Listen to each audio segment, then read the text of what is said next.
ホルムズ海峡日本、通過したぞ。アメリカ、防衛するぞ。韓国、破された。緊迫のホルムズ海峡、日本は高市首相がイラン大統領と直接交渉、複数のタンカーが通過、中国やインドも外交で通過、アメリカは実力行使、駆逐艦で護衛し逆封鎖で圧力、韓国は爆破されちゃった。おう、理由、事実を確認していきましょう。現地時間5月4日、ホルムズ海峡の内側アラブ首長国連邦の北オマーン領海付近に停泊していた韓国の貨物船で爆発が発生し、火災が起きました。韓国政府も直ちに在外国民保護対策本部を設置し、緊急対応に当たっています。なぜ爆破されたのかは2つの主張があります。アメリカ側の主張はイランによる攻撃です。トランプ大統領は事件直後からイランによる意図的な攻撃であると断定する発言を繰り返しています。アメリカの逆封鎖や経済制裁に対する報復を動機としており、通行を強行しようとする国々への見せしめ警告と指摘しています。吸着水雷リムペットマインや自爆ドローンによる攻撃の可能性を示唆しています。イラン側の主張は自作自演または事故です。イラン側は関与を完全に否定しています。アメリカが対イラン制裁を強化し、有志連合に他国を巻き込むための偽旗作戦自作自演である、あるいは単なる船内の事故であると主張しています。では、なぜ韓国の船だったのでしょうか。背景にある因縁を説明します。韓国が狙われたあるいは被害に遭った背景には特有の複雑な事情があります。韓国によるイランの資産の凍結。イランは韓国国内の銀行に凍結されている原油代金数十億ドル規模の返還を長年要求しており、過去にも韓国のタンカーを拿捕した経緯があります。アメリカへの同調。韓国はアメリカの同盟国として今回の危機においてもアメリカと足並みを揃えてきました。イランからすればアメリカ側についた国として最も圧力をかけやすい相手だったという側面があります。立ち往生。海峡が封鎖停滞する中、韓国の船はイランからの通行許可がなかなか下りず、危険な海域に長期間停泊せざるを得ない状況にありました。これらの要因が相まって今回の爆破につながったとみられます。日常化。実は2026年2月末に始まったこの紛争において、船舶への攻撃や爆発は決して珍しいことではありません。2026年2月28日から5月6日現在までにホルムズ海峡周辺で攻撃を受けた商船は確認されているだけで26隻に上ります。最初の1週間だけで17隻が攻撃を受けるなど極めて激しい波がありました。ミサイルやドローンによる着弾だけでなく、船体に直接爆薬を仕掛ける吸着水雷、さらには水中ドローンによる爆発も報告されています。すでに複数の船員が亡くなっており、単なる威嚇ではなく明確な殺傷能力を持った攻撃が行われています。そのうちの1件が今回の韓国船爆破なのです。税金。ホルムズ海峡の交渉や対策にかかっている税金の規模ですが、2026年現在の危機において日本政府が動かしている予算はこれまでの常識をはるかに超える兆円単位の規模に膨れ上がっています。単なる交渉費だけでなく、国民生活を守るための膨大なコストがかかっています。1、日本の対策予算付き1兆円ペースの補正予算。日本政府高市政権はホルムズ危機に伴うエネルギー価格の高騰を抑えるため異次元の予算投入を余儀なくされています。燃料対策費、ガソリンや電気ガス代の急騰を抑える補助金として月額約1兆円規模の補正予算が必要になると試算されています。2026年度予算の困難。当初予算が4月7日に成立したばかりですが、この情勢を受けて連休明けにはさらなる大規模なホルムズ対策補正予算の編成が議論されています。累計額、燃料油価格の引き下げ措置や関連予算を合わせるとすでに9兆円規模の国費投入が見込まれるという指摘もあります。2、通行料通るという新たなコスト。外交交渉の裏側では実質的な通行料の支払いについても議論されています。イランによる徴収。イラン側は安全な通過を保証する代わりに通行手数料を要求する動きを見せています。誰が払うのか。経済的な分析ではこの通行料の約 85% は産油国サウジや UAE などが負担することになると予測されていますが、最終的には輸入国である日本などの消費者価格にも跳ね返ってきます。3、アメリカの軍事護衛費用。アメリカが展開しているプロジェクトフリーダムなどの作戦にも莫大な税金が投入されています。アメリカの国防予算。米国防省は2026年度に 1.5 兆ドル約230兆円という巨額の予算案を提示しています。1日あたりの損失。イランへの逆封鎖によりイラン側には1日約5億ドルの損失を与えていますが、アメリカ側も空母や100機以上の航空機を維持するために莫大な運用コストを投じています。4、誰が交渉の費用を負担しているのか。外務省官邸の外交経費。首相や外相が現地に飛んだり特使を派遣したりする費用は外務省の外交機密費や予備費から支出されます。金額としては数億円数十億円単位ですが、これは全体の対策費から見ればごく一部です。真のコストは国民の負担。結局のところ交渉が決裂して遠回りの航路希望法経由を使えば輸送費だけで1隻あたり数億円単位の追加コストがかかります。これを税金補助金で補填するか、物価上昇として消費者が被るかという選択を迫られています。まとめ予算の考え方。現在の状況は単に外交官が話し合う費用を心配する段階を超え、日本経済を沈没させないために毎月1兆円の税金でガソリン代の爆発を食い止めているという極めて深刻な財政負担の状況にあります。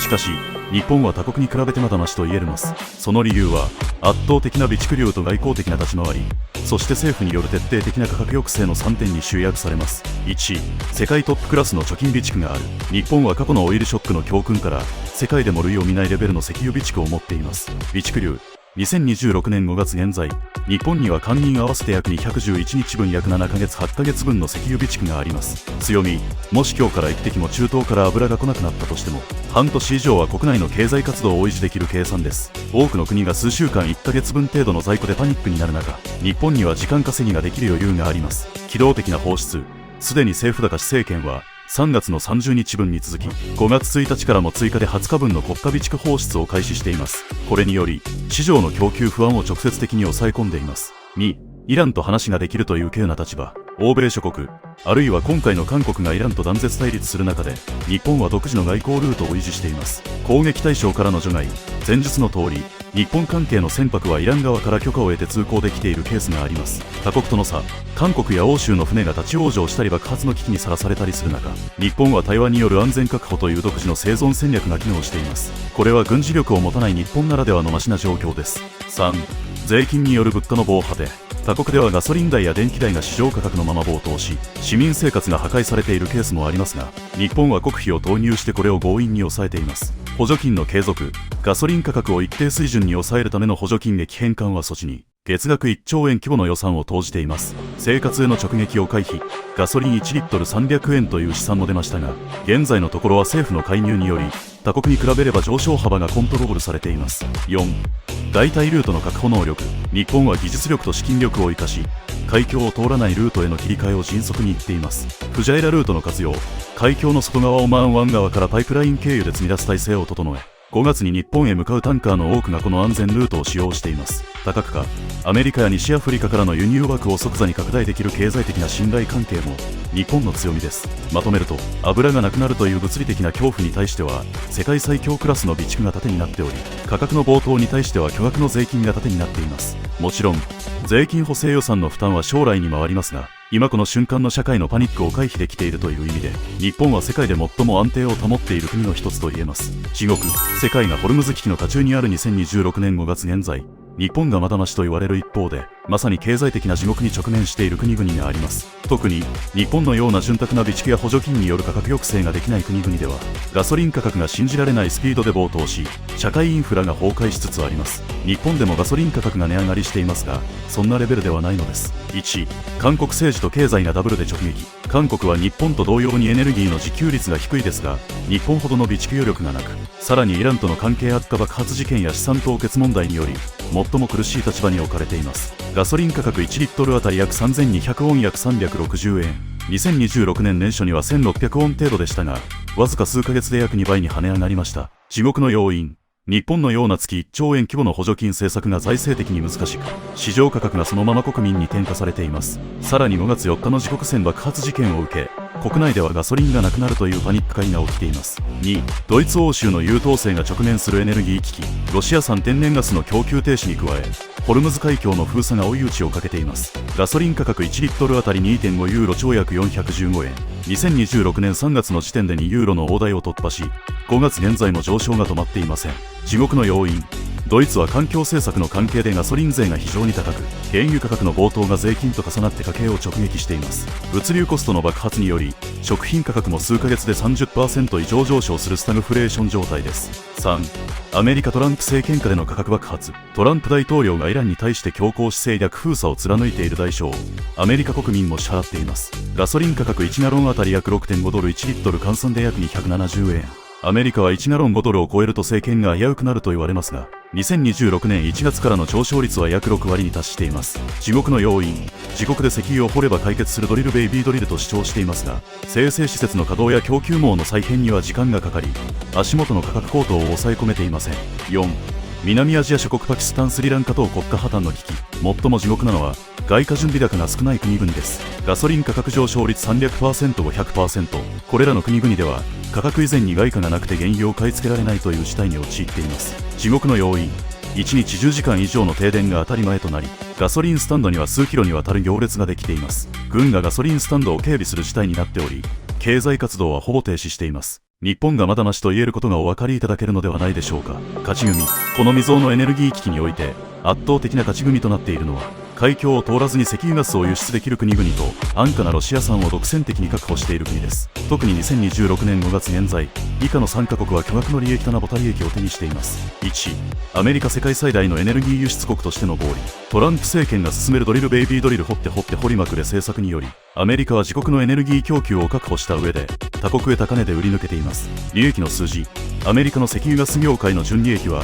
2026年第1四半期だけで約2500億ドル約39兆円を突破。輸出価格。ホルムズ海峡が止まったことで代替となるアメリカ産 LNG 液化天然ガスのスポット価格は平時の5倍8倍に跳ね上がりました。勝ち組の理由。自国で全てを賄えるため、中東が止まれば止まるほどアメリカ産のエネルギー価値が高まり、国富が膨れ上がる構造になっています。前述のようにガソリン価格は上がっているのでアメリカ国民の負担は大きくなりましたが、国としては富んでいるというねじれ現象が起きています。要はトランプはこの状況を意思としている